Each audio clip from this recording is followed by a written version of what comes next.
Welcome, everybody. Thank you for joining our webinar series. My name is Katie Lentini. I'm the Director of Channels here at FutureCom. I want to thank everybody for joining today's presentation hosted by FutureCom and our friends at KnowBe4. At this time, I'm going to go ahead and pass things over to Justin Powell, who is FutureCom's Senior Sales Engineer, to speak briefly about our services capabilities. Go ahead, Justin.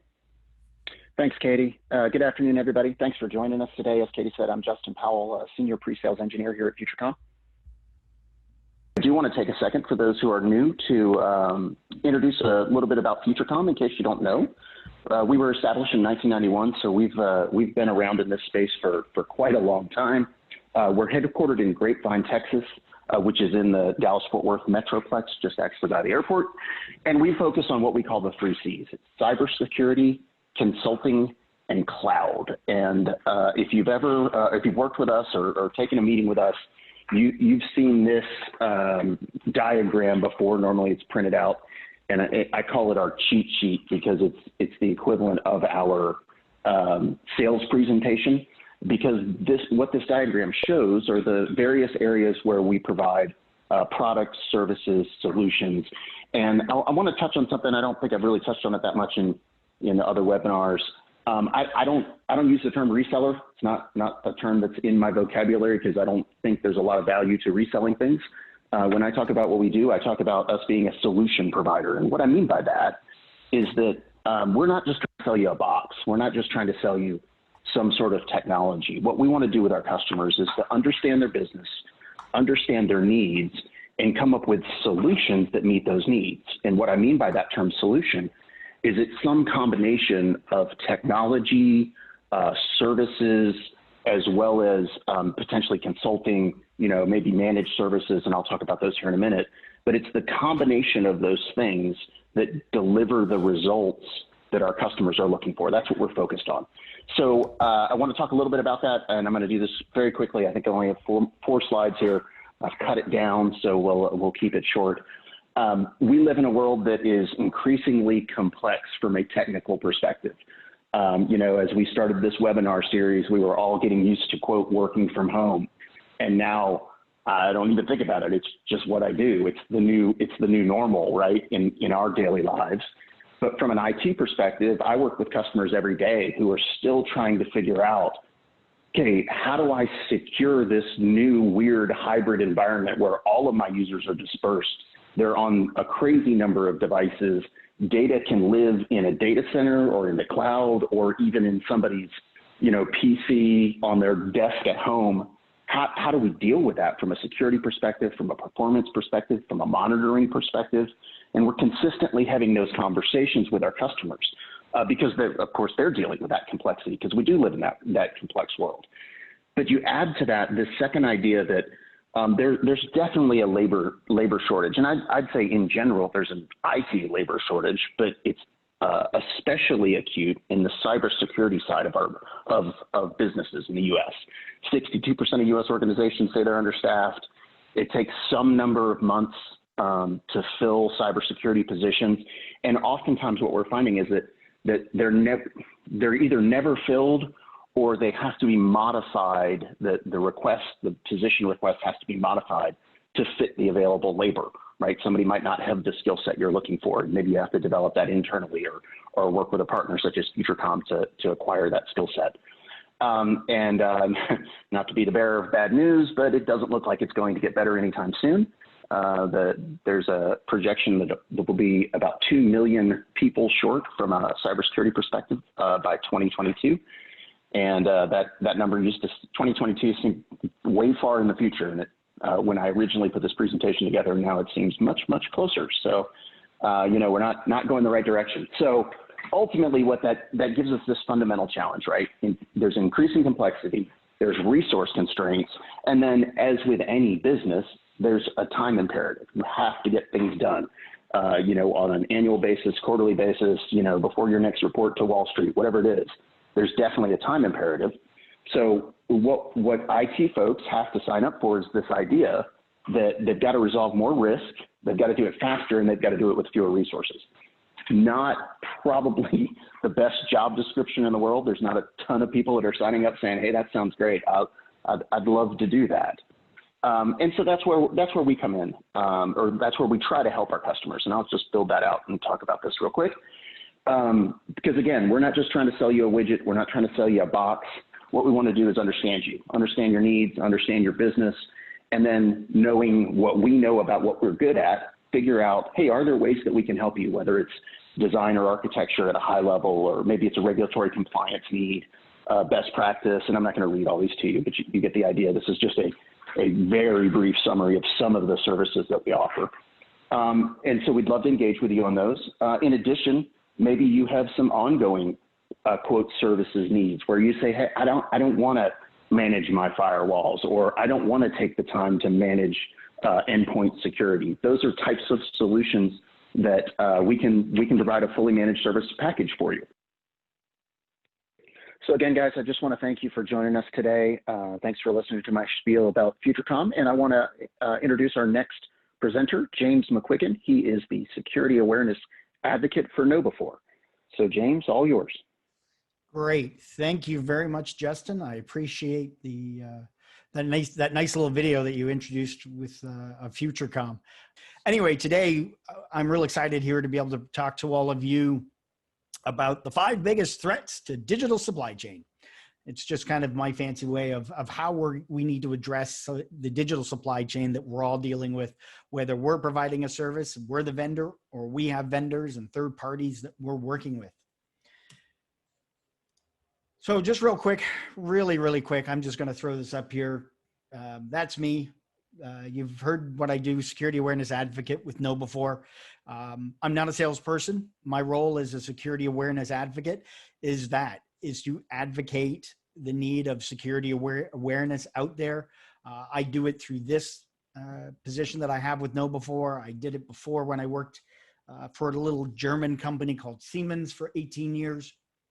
I am also a professor at the local college here in Orlando, where I am trying to get that next generation of security professionals into the workforce, try to chip away a little bit at that 2.2 million or 2+ million resources that we need.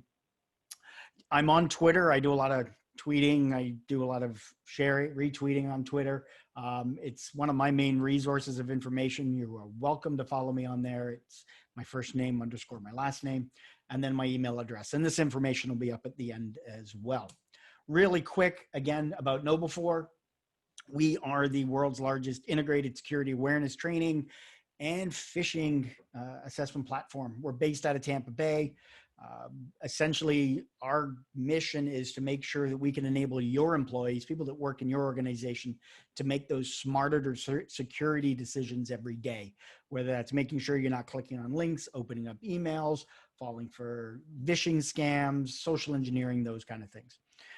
We're pretty well supporting all kinds of industries across the board, and we're out there globally. So that's KnowBe4, and that's my pitch about it.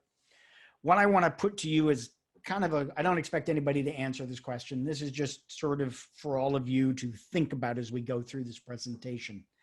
What is your biggest threat to your organization? So, think about that. And then what do your colleagues say is the biggest threat to your organization? Is it the same? And are you sure? One of the biggest things when it comes to organizations is understanding what the risks are, understanding what the threats are that are coming into your organization. And does everybody have those same threats? Is anybody even close?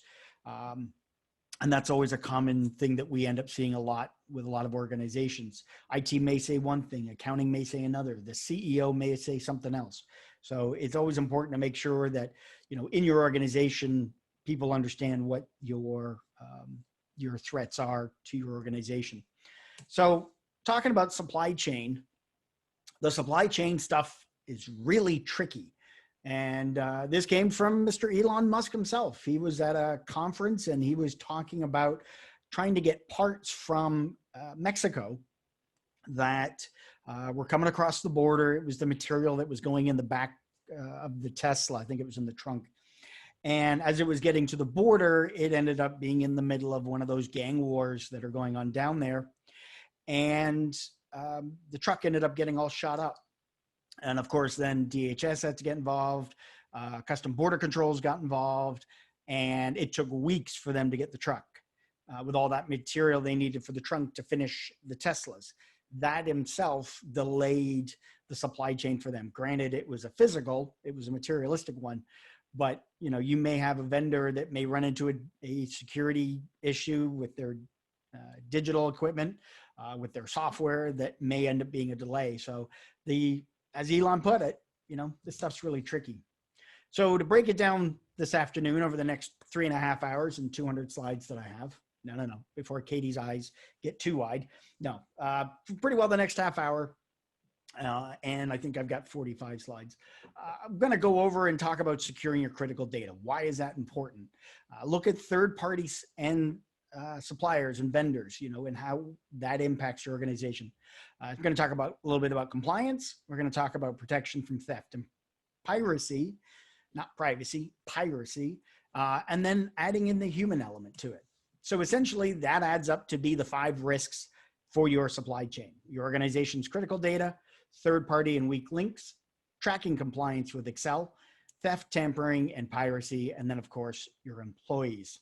All right, so jumping right in, some of the infamous supply chain attacks that have been out there, and I'm going to hit on these really high level and really quick, but you can go and Google them and read more about it, or like me, you lived through these. So the first one is Target.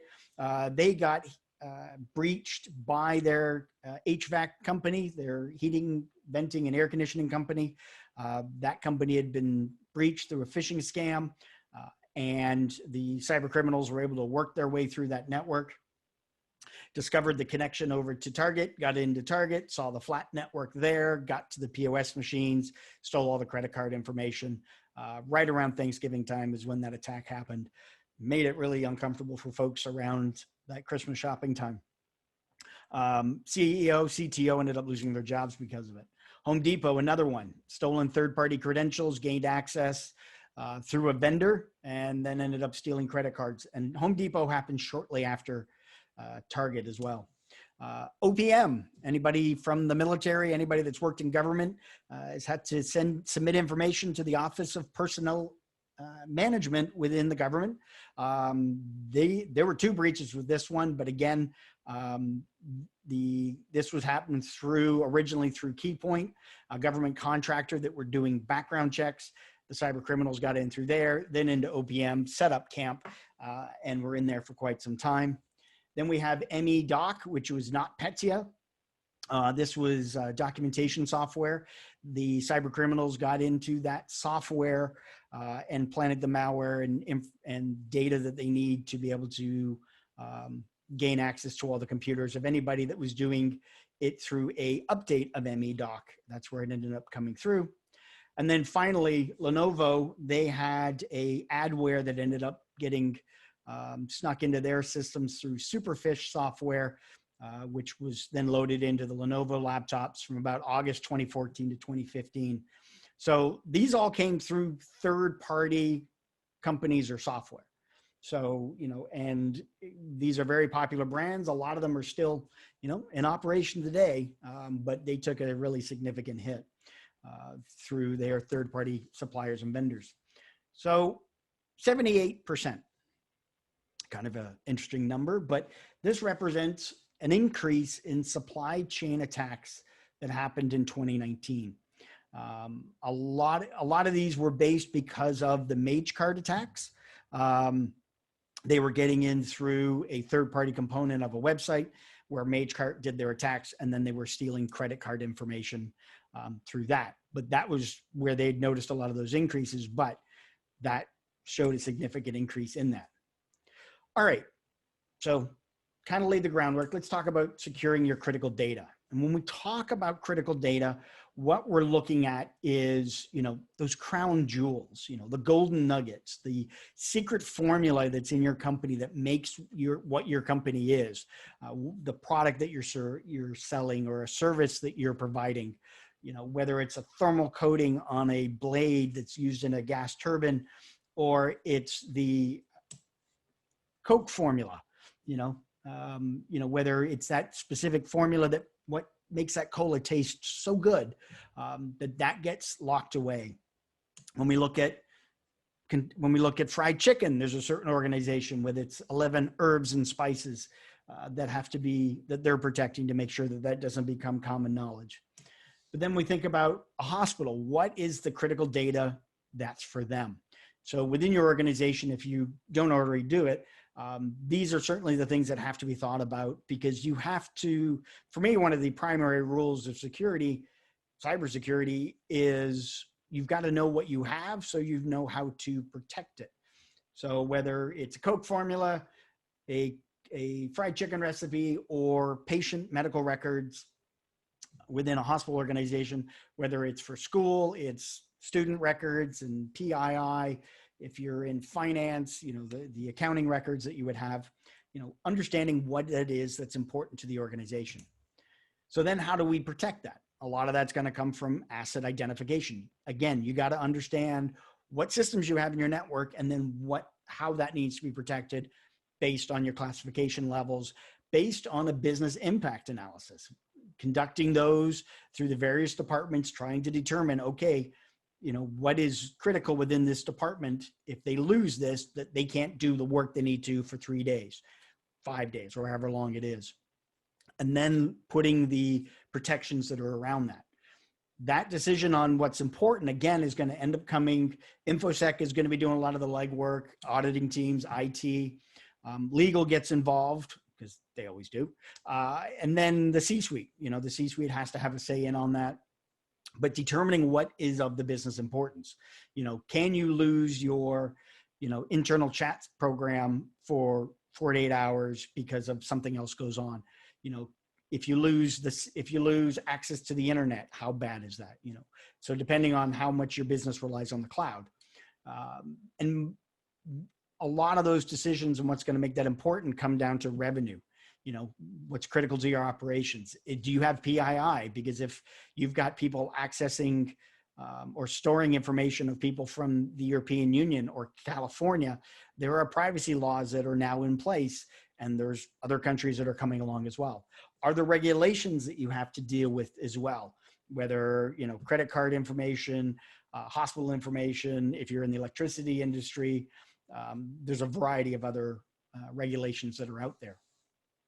So doing a risk register allows you to be able to, and along with a asset management system as well, is going to allow you to be able to determine where your greatest risks are.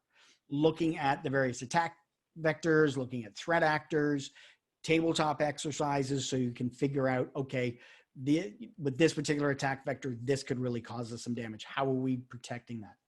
Having that data-driven defense analysis, avoiding the symptoms, but looking at the root cause of what those attacks are going to be and impact. A breach or leak is inevitable within every organization. You're going to need to expect it, and then figure out how to mitigate that loss. There's a saying that I've known for years and been preaching it for 10 plus years is there's two kinds of companies out there, or organizations that are out there. Ones that have been breached and know about it, and ones that have been breached and don't know about it.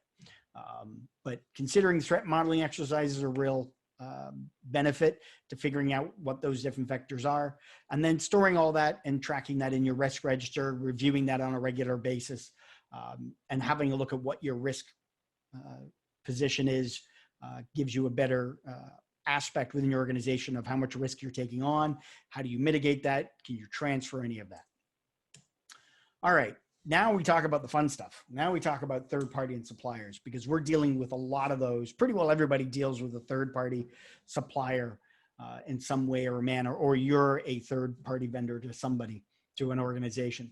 So last year, this is the good, the bad, and the ugly of it all. 59% of the companies had a third party data breach. Now, whether that data breach happened to the third party, not to your organization. But 16% of those effectively mitigated that third-party risk. 34% track inventory with third parties. So they've got it set up so that they're able to track whatever inventory, what kind of communications are going back and forth. And then, of course, we've got, which is good, 36% avoided a breach. So about a third prevented a breach from coming into their environment from a third party. When we look at risk, kind of stepping back to that risk register, kind of overall, you have your typically you have your traditional business risks that you have, whether it's due to insider threats, whether phishing attacks, whatever other risks that you take on in your organization. When you start adding a third-party risk, that practically doubles it. So across the board when it comes to your risk that you're taking on. So why do we even want to use third parties? A lot of the time some people go, well, then we'll just don't use them and we'll just do risk avoidance altogether. But third-party products allow an organization to do cost reductions. You're not having to hire people to build a particular widget, or there's experts that are out there already that have built this widget that you want to have within your environment, and you don't have to try and recreate the wheel or do it yourself. Sometimes it's going to be hardware or software.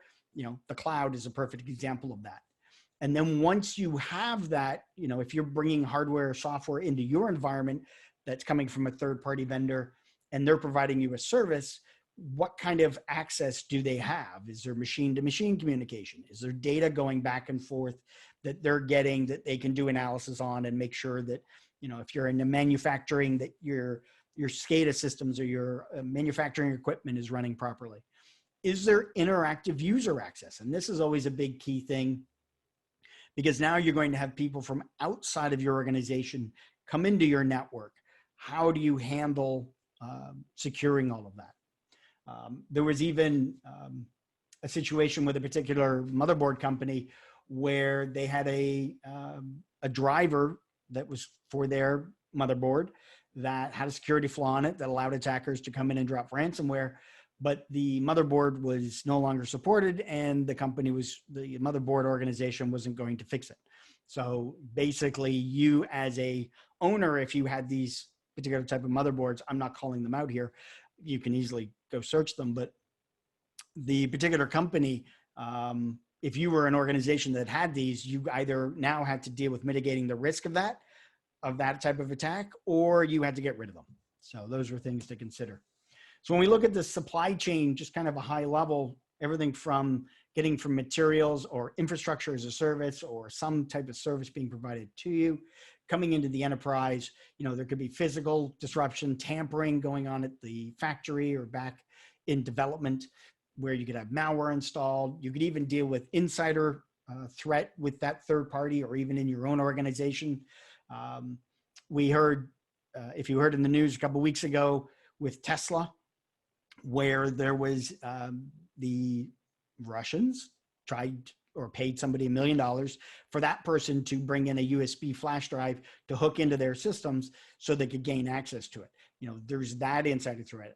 Thankfully, the employee informed the authorities, and everything was stopped from happening. But had that been able to go through, you think about Stuxnet. If you've heard of Stuxnet, it was something I dealt with 10 years ago at Siemens. That was an insider threat where somebody brought in a flash drive and plugged it in to the systems to disrupt the nuclear power plant.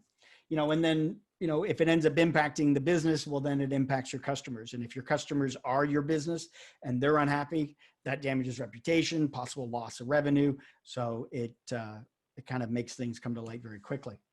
When we look at the hardware attacks, there was the one a couple of years ago where everybody was freaking out about the super micro motherboards, different motherboard from that other example, where they were saying how China used a tiny chip to infiltrate all these companies. And, you have the little example there. It was untrue, but it is possible that you could have nation states or criminal groups that could plant chips on there. Case in point, now this person, Monte, is a colleague. I've known him for several years. He works in the industrial control system space. And he was able to open up his Cisco, I think this was his firewall, his ASA firewall, and he mounted a chip and got it to connect into the board. He had it programmed so that he was able to put it in there, and it allowed a connection from that firewall back to his home server, and allowed him to have root on the firewall. It basically took him, I think, $30 in parts and like half an hour to do it. So if Monte was malicious enough, and he's not, he's one of the good guys, he, could get his hands on a bunch of ASA firewalls, put in his chip, and, who knows where they end up going to, or target specific organizations that end up getting them. I got to see this board close up because I went and saw his presentation. I couldn't find the chip. He eventually, I don't show it. He did show it to all of us in his slide presentation, but you couldn't tell it was there. I mean, it was there, but unless you knew what you were looking for, it was very difficult to find it. So those are a possibility. Now, when you're dealing with your supply chain, risk management is always a key item. You want to make sure you have a supplier risk management solution, whether you're doing it yourself, whether you're having it managed, or you're going with a hybrid of both, whether you're doing a VRM solution, a vendor risk management solution, or a risk assessment data, combining those with your own and then using a third-party organization. There are companies out there that do risk assessments based on public information that they find. But a lot of that's going to come down to dependent on cost, time, and resources. What else is new? But you want to do those risk assessments, looking at the threats versus the vulnerabilities, of course, with likelihood and the opportunity that can lead to that risk. But being able to go through that cycle and implementing those. When we talk about software, I've touched upon it a little bit already. But one of the things that you can do if you're working with a supply company, they're providing you software, they're providing you a system that's got software on it, request an SBOM, a software bill of materials. They're going to give you a bill of materials. It's going to be computer, mouse, keyboard, monitor, widget A, B, C, and D. But the software, especially if they've developed the software, request that bill of material. You know, what kind of open sources are included in there? Is the code all been generated by you? Has it been verified? Has it been vetted? Has it had static code analysis? You know, going through that software analysis that needs to be in there, because there have been a lot. It's growing over. I mean, this one looks at back at 2017, but a lot of these were, you know, you got NotPetya, you've got Juniper, you've got attacking the CC Cleaner, which is an app that you can use to clean your registry and temp files and so forth. But you have organizations that have been impacted by it, and cyber criminals are finding ways to get in to, you know, impact those systems and that software. So I want to kind of flip this on its head. I've been in the lucky position of being a vendor for 18 years, yeah, where I was always working with our customers, and these customers for us were power plant energy companies, and they would come to us, and there were certain snafus that we might run into. If you're global, you've got a global product, you may run into particular embargo issues. You know, here in the U.S., any of our products can't go to Cuba, can't go to certain sandy countries, and, you know, can't go to Iran and those kind of places. A lot of the time, from a vendor standpoint, they were looking at making sure that they had a secure configuration, that it was hardened. You know, were they doing patch management properly? What kind of remote access was available? So there are some industries where you can get certifications, like you can get an ISO certification. That is a big help, because like a security certification, if you've got a CISSP or Network Plus or Security Plus, that's basically saying, from a third party standpoint, a middle party saying that, yes, this person meets all the requirements and has the knowledge of a security person. With like an ISO 27001 or 2, those kind of certifications can help you out, because you've been audited and validated that you are meeting the certain requirements and processes needed for it. A lot of time, customers would come to us and ask us for that third-party certification, because the vendors are asking for that third party. It makes their job a lot easier.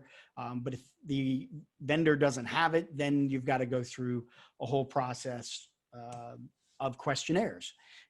You know, there are people that like questionnaires, and there are people that don't like questionnaires. You know, whether it's a self-audit, how do you really know that they're doing those things they're writing down? So now do you got to bring in a third-party audit? What kind of evidence can you see to verify that? You know, they say they're doing it, but how do we really know? Then we look at, and there's a variety of different questionnaires that are out there. NIST has got some. There's the Standard Information Gathering, SIG. There's even one from the Cloud Alliance, the CAIQ. So questionnaires are a way to be able to help that. And then it goes back to trust but verify.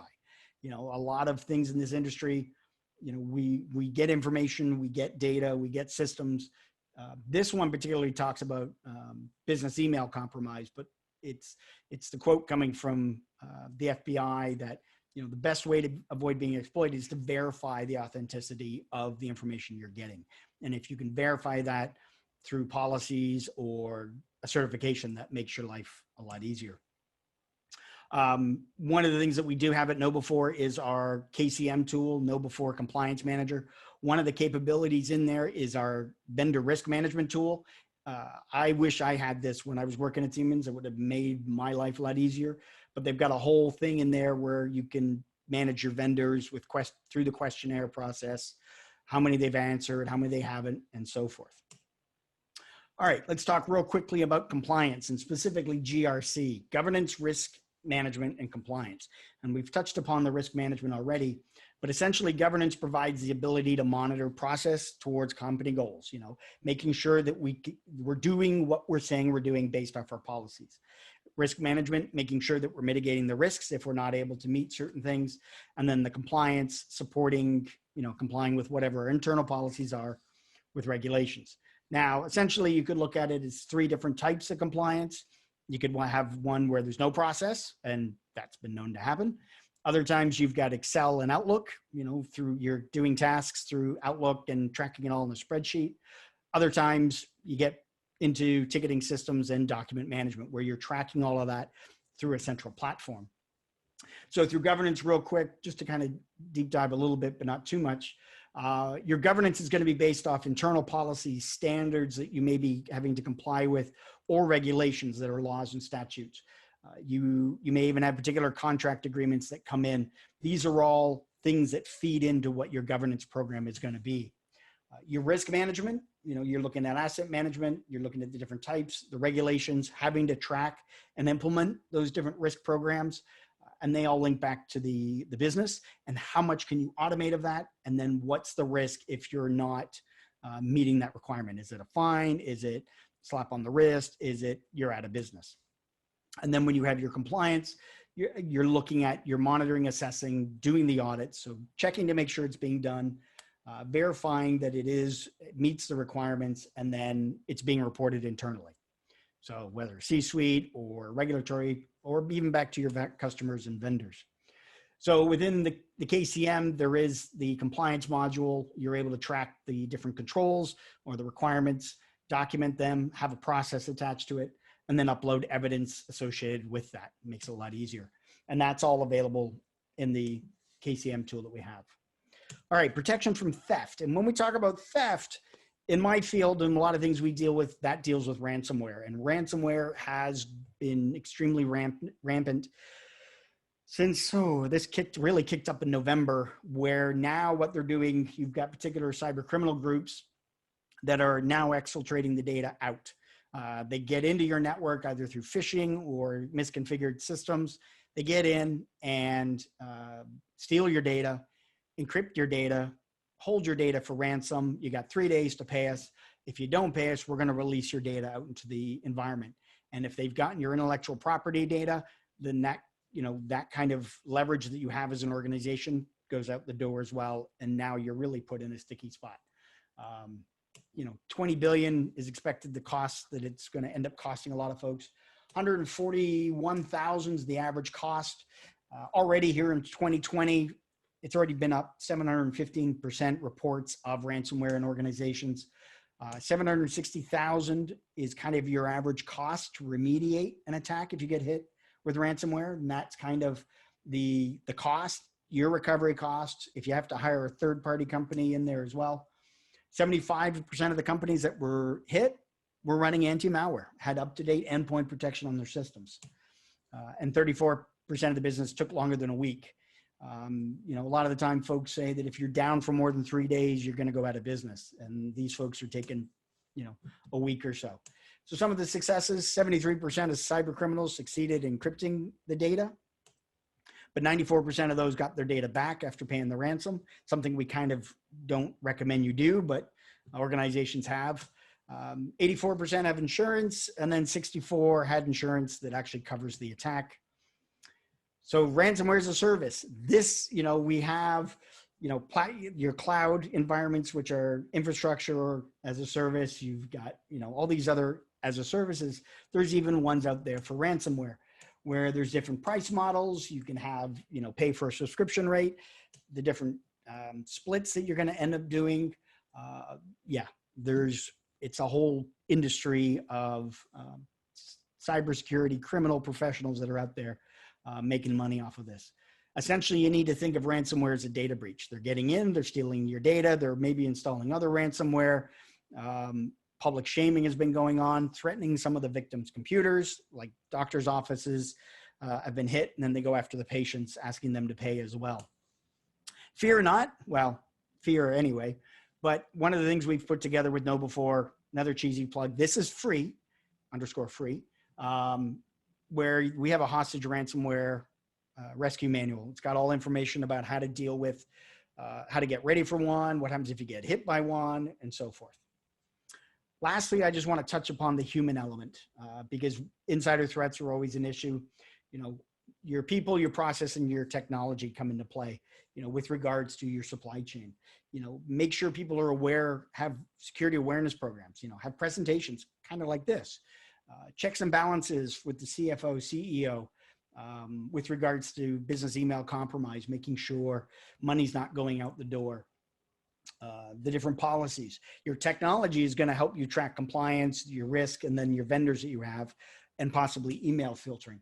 Now, with supply chain and invoice fraud has been a big thing, and that goes back to the BEC compromise, where the criminals are actually getting into the mail servers and kind of hanging out there for a while, watching all the email traffic going back and forth, and then are able to see that the invoices are coming in, and they then turn around and send another email in from pretending to be the vendor with a spoofed email address. It says, hey, we've had an account change. Here's where you need to send the money. And the people don't really pay attention to it, and then end up sending the money off to the other accounts. Oops. So people in the supply chain, you even had, just real quick here, two unnamed US companies ended up falling victim to $100 million CEO mail fraud. And it was done through, again, through that business email compromise, going through, gaining access, and then sending the invoices, and got paid. He eventually got arrested. He did get caught. Important thing to remember is people are the critical layer within the fabric of your security program. One of the things that I hear a lot in the industry, kind of drives me nuts, human beings are the weakest link. In my opinion, the human beings are your strongest link that you've got. If you can educate them, if you can make them aware, that goes a long way. Make them feel like they're part of the security team, whether they want to be or not. But having that education and that understanding will help them protect your organization. Now, saying that, just because you have the awareness, but a secure behavior is not the same. Your secure culture. A lot of time you have that gap that's between, yeah, I know it, and understanding what they really need to do. So 3 realities when it comes to security awareness, if you have one, a program within your organization. Your employees are going to be thinking, just because I'm aware doesn't mean I care. They know they're not supposed to click on it, and they click it and it's like, oh, well, okay. Or reporting it or whatever the case may be. But if you try to work against the human, you're going to end up failing. So a lot of the time, sometimes it takes a nudge. You see nowadays when you're creating a password, it'll tell you if it's weak or strong. It'll give you a red bar if it's weak, but then you get the green bar when you get a strong password. And believe it or not, human nature, people want to see that green bar. They want to know that they're doing something good. And those kind of nudges kind of work with human nature and not against it. Like you telling them, oh, you don't have a strong password. And they'll be like, yeah, so what? So this way, at least they have that nudge so that they can go ahead and create that strong password. And knowing what your employees do is way more important than what they know. And that comes down to knowing that they know what they're supposed to do, but when they actually do it, kind of goes in with number 1. For your training and awareness, you want to train your users, you want to fish your users, and you want to see the results. 70 to 90% of the data breaches and incidents that happened last year according to the Verizon data breach report. 70 to 90% was because of phishing attacks. So when it comes to phishing, you need to be able to have an awareness program in there. You want to be able to phish those employees and assess them. It's better for you to phish them and they realize it than the bad guys doing it and then getting into your environment. So the 5 risks: your organization's critical data. We went over identifying your third-party weak links, questionnaires maybe, certifications, looking at having a GRC platform and the importance of that, looking at what theft and tampering and piracy will do with your organization, and then protecting them. So essentially takeaways, going away from this, make sure you can identify your assets, even the critical ones. There have been a lot of breaches have happened because people didn't know about particular servers that were running in R&D and connected to the network, or containers sitting in their AWS buckets. Collaborate and identify risk with your third parties. Collaborate with them, work with them, and make sure that they're aware of what the different risks are going back and forth. Determine the access needs: remote access, interactive access, multi-factor authentication on that interactive access, those kind of things. Understand and monitor all those connections coming into your environment. Incident response plans are key, because if you have an incident or they have an incident, you need to know that you're being communicated so you can protect your network. There is no silver bullet. In my opinion, it requires a machine gun. You need a whole lot of different elements. Vendor management, compliance, risk registers are 3 good bullets to start with. Security awareness training is another one. And educate and assess your employees on the cybersecurity, and do it frequently, not a once a year thing.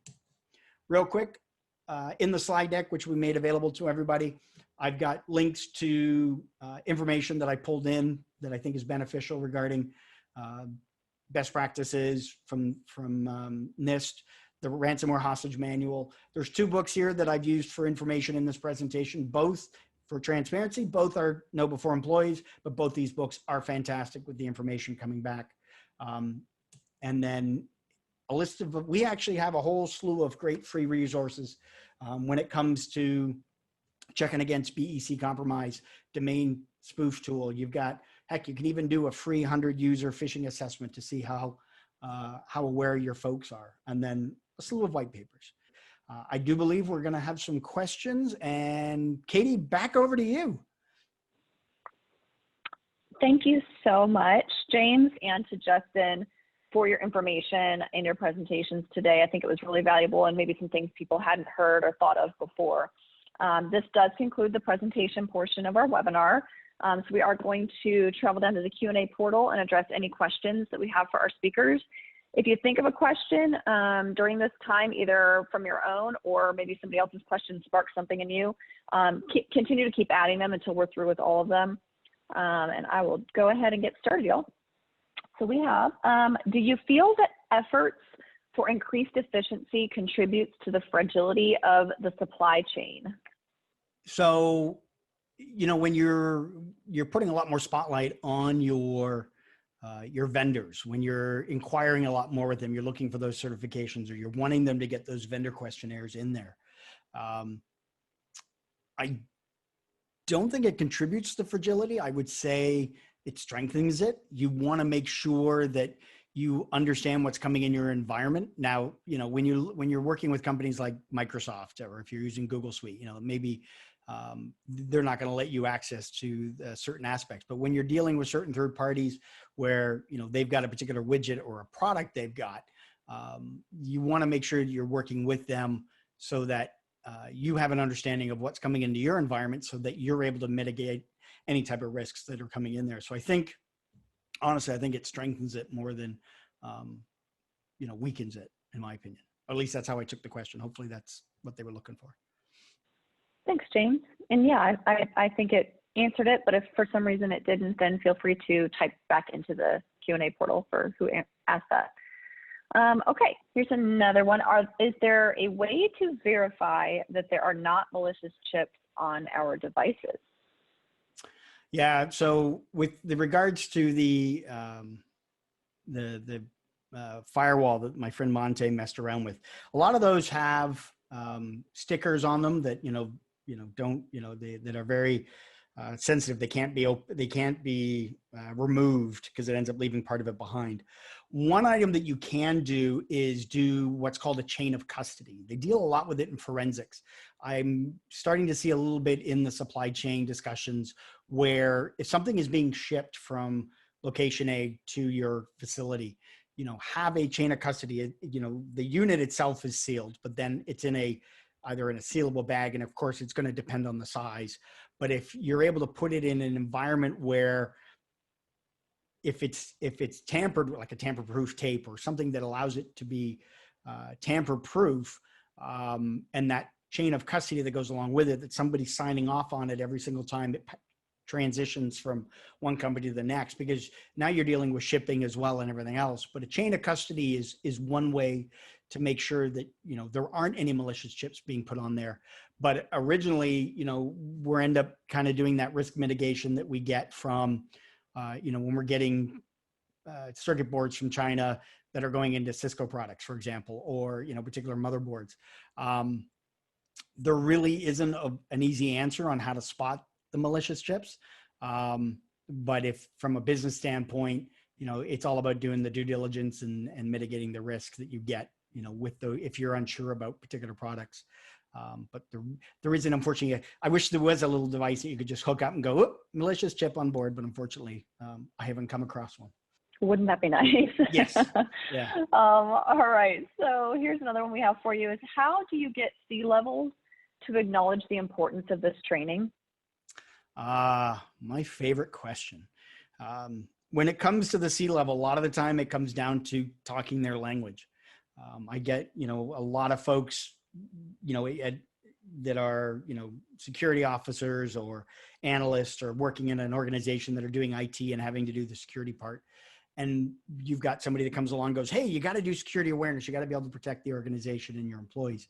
And you're like, "Great. How do I tell my CISO or my CEO that we need to do this?" And essentially you bribe them. No, I'm kidding. No, what it comes down to is being able to talk their language. It's being able to explain the fact that 70 to 90% of data breaches that have been happening in organizations globally come from phishing attacks. How do you handle that? Through phishing assessments, through security awareness training. Coming out of the industrial control system space, health and safety was a huge thing within that organization. It was all about making sure that people were safe. They weren't getting hurt. They weren't getting killed. The same thing applies with this, is we need to make sure that the employees have a safe cyber environment. And a lot of the times the CEO goes, "Well, that's your job." But a lot of that comes back to, look, we need to be able to protect. This is about protecting the organization. It's reducing the risk of a data breach, because if we do, and we get on the front page news because of our information gets leaked, that's loss of reputation. That's a big one. Potential loss of revenue. We're down for at least a week and expect to pay $400,000 in damages and time lost and third-party companies. We also have, this looks like the last question, unless another one comes in. How does your GRC tool compare to your competitors' versions? Well, ours is better, of course. No. So when I got my hands on the KCM tool about 4 or 5 months ago, coming from an environment where I was dealing with compliance, I was dealing with vendor questionnaires, I was dealing with risk registers. One of the things that I found extremely impressive about the KCM was how intuitive the tool was, how easy it was for me to upload a list of controls. We have a variety of we've got hundreds of different templates in there for compliance. But one of them they didn't have was one that I dealt with the power plants in the electricity sector. I was able to turn around within half an hour, upload that set of controls because of the template that you can download, and it was quick.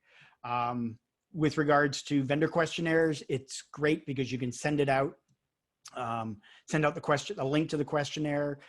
The vendor can go ahead and fill it out, and then you can easily review it. You're not having to set up meetings and go through it back and forth. You just wait till they complete it, and then they get alerts and stuff to complete it. The other cool thing is with the compliance aspect. Let's say you're being audited. You're an organization that is audited based on certain compliance requirements. There is an ability where you can create an auditor account, and they can go in and see, your compliance, how you've met it, see the evidence associated with it.